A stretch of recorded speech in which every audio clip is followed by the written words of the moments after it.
Alors, le Mercedes e-Vito va donc être électrifié également. Les commandes sont ouvertes à l'automne 2019.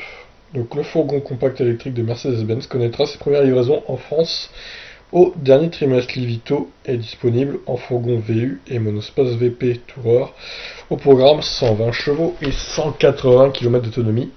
Seulement, si on peut dire, c'est pas énorme, hein, 180 km franchement. Alors, l'effervescence des nouveautés qui gagnent les voitures électriques ou électrifiées en Europe va se proposer aux utilitaires légers. Selon les immatriculations de véhicules neufs, ce marché recense actuellement peu de véhicules 100% électriques. Kangoo Z2 et Master Z2, respectivement 2644 et 110 cartes grises de janvier à août 2019. Ouais, alors le Master Z2, c'est un vrai bide, hein, clairement. Je suis même surpris qu'il y ait 110 immatriculations déjà, vu le prix et surtout l'autonomie du machin, quoi. Nissan INV 200 473, Peugeot Partner et Citroën Berlingo d'ancienne génération, 308 et 252 Fiat Ducato 11, Volkswagen e-Crafter et son pendant ITGE chez MAN 13 et 8. Il faut désormais ajouter à cette liste de VE, qui représente 1,2% des immatriculations de véhicules utilitaires légers en 8 mois, le Mercedes e-Vito qui est dans son segment des fourgons compacts et chronologiquement le premier électrique. Alors, présenté à la presse, au réseau et à certains clients au printemps, le modèle arrive désormais au stade des prises de commande, lesquelles ont été ouvertes à l'automne 2019. Du coup, on n'est pas encore à l'automne, donc elles sont pas ouvertes finalement là. Pour des premières livraisons en octobre-novembre, produit et commercialisé par Mercedes-Benz Vans, la division utilitaire du constructeur, elle concerne aussi le Vito VP, modèle Tourer jusqu'à 9 passagers dans le conducteur. Alors, l'e-Vito est dispo en deux longueurs.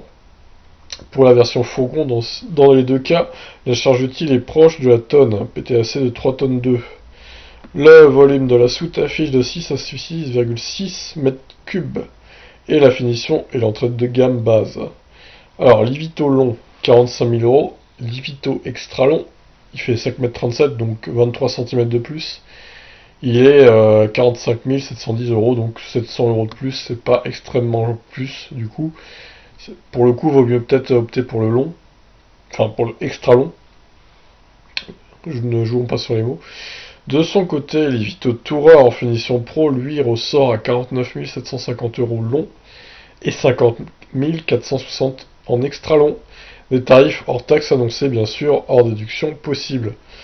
Alors, je me demande s'il y a le bonus de 6 000 euros pour les véhicules utilitaires légers aussi. Il me semble que oui. Si vous savez, vous me dites, mais je crois que oui, hein, pour le coup. Alors, l'e-Vito a des batteries d'une capacité de 41 kWh et affiche une puissance de 116 chevaux et un couple de 300 Nm, parfaitement en phase avec les performances de cœur de marché sur le segment des fourgons compacts. Mercedes, alors par contre l'autonomie, oh, en NEDC. Non, sérieux là, comment c'est possible? Une autonomie de 150 à 184 km et un temps de charge complète sur une wallbox de 6 heures. En France, l'e-Vito sera livré avec sa vitesse maximale limitée à 120 km/h, ce qui peut être abaissé en option. Non mais c'est nul, franchement. Entre 150 et 184 km NEDC quoi. Donc en WLTP on est entre 120 et 130. Enfin entre 120 et 140 on va dire. Mais enfin c'est chaud. C'est nul. Surtout avec la batterie quoi, 41 kWh, mais il consomme énormément celui-là aussi. Il consomme quasiment 30 kWh au 100 quoi. Oh là là là là. Concernant les équipements liés plus particulièrement à l'électrification, la finition du fourgon dispose notamment d'un contrat de maintenance des composants électriques de 4 ans, d'un siège conducteur chauffant et d'un chauffage d'appoint, mais la clim est en option.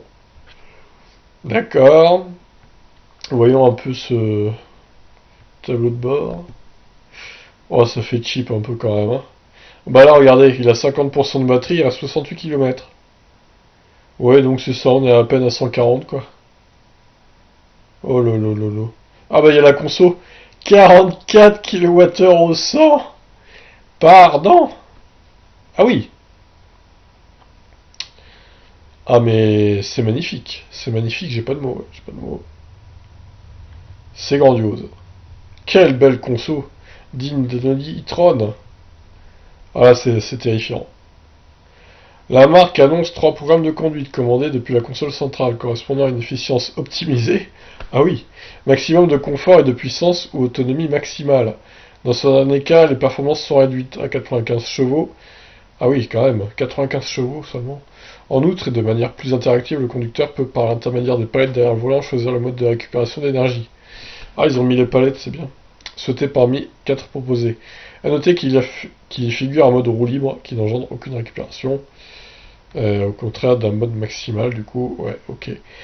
Ah, ils ont mis les palettes, c'est bien comme le Mercedes EQC. Alors, par contre, je veux bien que ce soit pas un véhicule aérodynamique et que ce soit un truc assez long, 5,30 m, c'est vrai que c'est long. Mais pour le coup, quand même, là, la consommation, ça me paraît terrifiant, quoi. À un moment, bon, l'autonomie est un peu ridicule, hein. Désolé Mercedes, je vous aime bien, mais là, à un moment donné, il faut peut-être se remettre en question aussi, quoi. 44 kWh au 100. Franchement, c'est abusé, quoi. Regardez, 50%, 68 km. Avec une batterie de Zoé, quand même, hein. De la Zoé, 41 kWh, quoi. C'est la même batterie. Enfin, je sais pas si c'est exactement la même, mais en tout cas, c'est la même capacité, quoi. Ouais, c'est terrifiant. C'est terrifiant, cette conso de 44 kWh au 100, là, franchement. Alors, à moins qu'il ait grimpé un col, je vois pas... Enfin, s'il roule comme ça sur la route, c'est n'importe quoi. Franchement, c'est n'importe quoi. Bon, bah voilà, bon, c'est une bonne initiative, mais pour le coup, ils auraient peut-être dû mettre la batterie du EQC dedans. Alors, certes, il aurait été beaucoup plus cher, sûrement, mais là, enfin, qui va l'acheter déjà à ce prix-là avec une autonomie si faible, en fait? Quitte à augmenter le prix de 10 ou 15 000 euros, je pense qu'il fallait mettre la batterie du EQC, moi. Parce que là, avec ça, moi, j'achète pas ça, hein. Je suis désolé, mais il me faut un van, un long van, j'achète pas du tout ça. Il a pas assez d'autonomie, clairement. Et vu le prix, c'est pas possible, quoi. Au pire, je prends la version thermique, mais pas la version électrique, hein. Honnêtement, bon ben voilà. Bah écoutez, Mercedes, j'espère que vous allez progresser, parce que là, c'est pas du tout bon, les utilitaires légers, hein.